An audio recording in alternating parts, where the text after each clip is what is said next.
اعوذ باللہ من الشیطان الرجیم بسم اللہ الرحمن الرحیم۔ دوستو، جان دانیال یوٹیوب چینل کی طرف سے آپ سب کو خوش آمدید۔ دوستو، میرا آج کا بیان ہے کہ شیطان انسان کو کس طرح دھوکے میں ڈالتا ہے اور کس طرح شیطان انسان کو گناہ پہ لگا دیتا ہے۔ شیطان نے دوستو کسی کو بھی نہیں چھوڑا۔ آدم علیہ السلام سے لے کر آخر انسان تک شیطان سب کے پیچھے پڑا رہتا ہے، جب تک کہ اس آدمی کو اپنے ساتھ جہنم نہ لے جائے۔ دوستو، کچھ ایسے واقعات ہیں جو انبیاء کے ساتھ پیش آئے ہیں، جن میں سب سے پہلا واقعہ ہے حضرت موسیٰ علیہ السلام کا۔ حضرت موسیٰ علیہ السلام کا شیطان سے مقابلہ ہوا تھا۔ دوستو، حضرت موسیٰ علیہ السلام ایک دفعہ کہیں تشریف فرماتے کہ آپ کے پاس ابلیس ملعون حاضر ہوا۔ اس نے رنگدار ٹوپی پہن رکھی تھی۔ جب آپ کے قریب ہوا تو ٹوپی اتار کر رکھ دی اور آپ کے پاس آ کر کہا، السلام علیک یا موسیٰ۔ موسیٰ علیہ السلام نے پوچھا، تم کون ہو؟ کہا، ابلیس۔ فرمایا، خدا تجھے زندہ نہ چھوڑے، کیوں آئے ہو؟ کہا، اس لیے کہ میں آپ کے سامنے مسلمان ہو جاؤں، کیونکہ اللہ کے نزدیک آپ کی بڑی شان اور قدر ہے۔ آپ نے پوچھا، یہ کیا چیز تھی جو میں نے تم پر دیکھی تھی؟ کہا، اس کی وجہ سے میں انسانوں کے دل لیتا ہوں۔ فرمایا، انسان کے کون سے کام کرنے سے تو اس پر غالب ہوتا ہے؟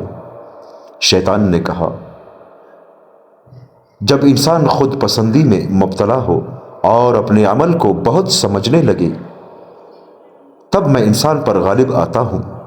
اور موسیٰ علیہ السلام سے فرمایا کہ آپ کو 3 چیزوں سے ڈراتا ہوں، ان حالتوں میں مجھ سے بہت خیال کرنا۔ نمبر 1، وہ عورت کو جو آپ کے لیے حلال نہ ہو، اس سے خلوت نہ کرنا، کیونکہ جب کوئی شخص نامحرم عورت سے خلوت کرتا ہے تو میں اس وقت موجود ہوتا ہوں اور اس کو گناہ میں مبتلا کر دیتا ہوں۔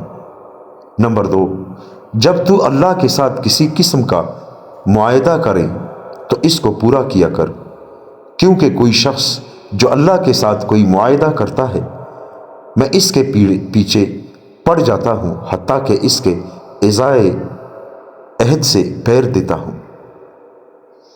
نمبر 3، اور جب تو کوئی صدقہ خیرات نکال، اس کو خرچ دیا کر، کیونکہ جو شخص صدقہ خیرات نکالے مگر خرچ نہ کرے تو میں اس کے پیچھے بھی پڑ جاتا ہوں تاکہ وہ نکالا ہوا صدقہ مستحقین کو نہیں دیتا۔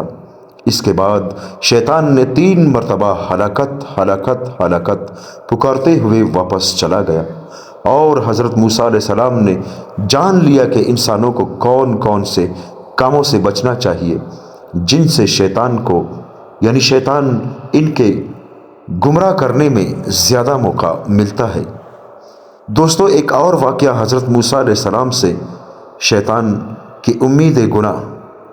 حضرت فضیل بن عیاض رحمۃ اللہ علیہ فرماتے ہیں، ہمارے ایک شیخ نے بیان کیا کہ حضرت موسیٰ علیہ السلام کے پاس ابلیس اس وقت آیا جب آپ اللہ تعالیٰ سے مناجات فرما رہے تھے۔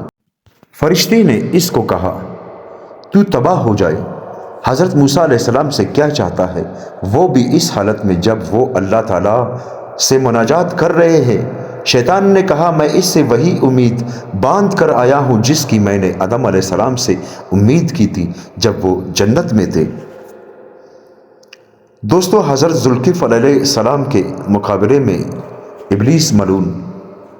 حضرت عبداللہ بن حارث رحمۃ اللہ علیہ فرماتے ہیں، ایک نبی نے اپنے اصحاب سے فرمایا، تم میں سے کون شخص ایسا ہے جو غصہ نہ ہونے کی ذمہ داری دے اور میرے درجے میں پہنچے اور میری قوم میں میرا جانشین بنے؟ اس جماعت میں سے ایک جوان نے کہا، میں ضمانت دیتا ہوں۔ اس نبی نے پھر پوچھا تو بھی اسی جوان نے جواب دیا، میں ضمانت دیتا ہوں۔ چنانچہ جب ان کا انتقال ہوا تو یہ جوان ان کے درجے پر فائز ہوئے اور ابلیس بھی ان کو غصہ آلود کرنے کے لیے آ گیا۔ تو آپ نے ایک آدمی سے فرمایا، تم شیطان کے ساتھ جاؤ۔ چنانچہ جب وہ واپس آیا اور اطلاع کی کہ مجھے تو کچھ نظر نہیں آیا۔ شیطان پھر آیا، آپ نے اس کے ساتھ ایک اور آدمی کر دیا۔ اس نے بھی آ کر بتلایا کہ اسے کچھ نظر نہیں آیا۔ پھر جب شیطان تنگ کرنے کے لیے آیا تو آپ نے اس کا ہاتھ پکڑ لیا اور غصہ نہ کیا اور شیطان کھسک گیا۔ اس واقعے کی بنا پر آپ کا نام ذوالکفل پڑ گیا، کیونکہ آپ نے غصہ ظاہر نہ کیا تھا۔ دوستو، اس کے بعد شیطان کا ایک اور واقعہ ہے جو حضرت ایوب علیہ السلام کے ساتھ پیش آیا تھا۔ حضرت ابن عباس رضی اللہ تعالیٰ عنہ سے روایت ہے کہ شیطان نے آرزو کی کہ اے پروردگار عالم، مجھے حضرت ایوب علیہ السلام پر مسلط کر دے۔ اللہ تعالیٰ نے فرمایا، میں نے تجھے ان کے مال و اولاد پر مسلط کیا، لیکن ان کے بدن پر مسلط ہونے کی تجھے اجازت نہیں۔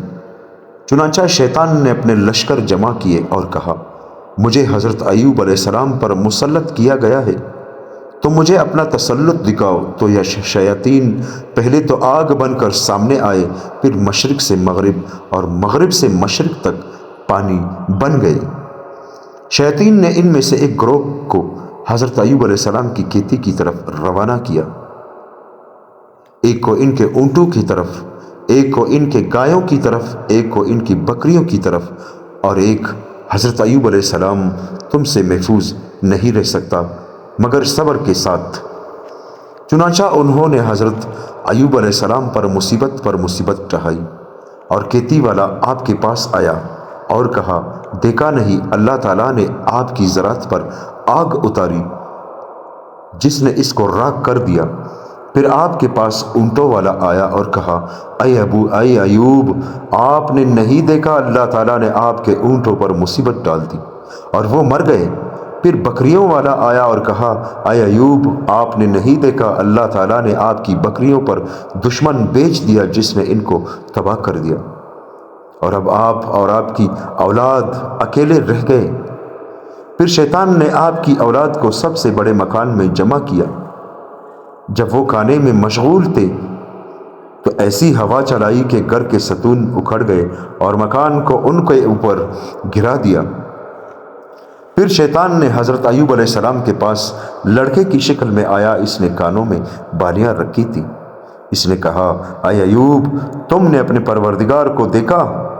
اس نے تیرے مکان کو یعنی تیرے اولاد کو جمع کر کے اس پر مکان گرایا۔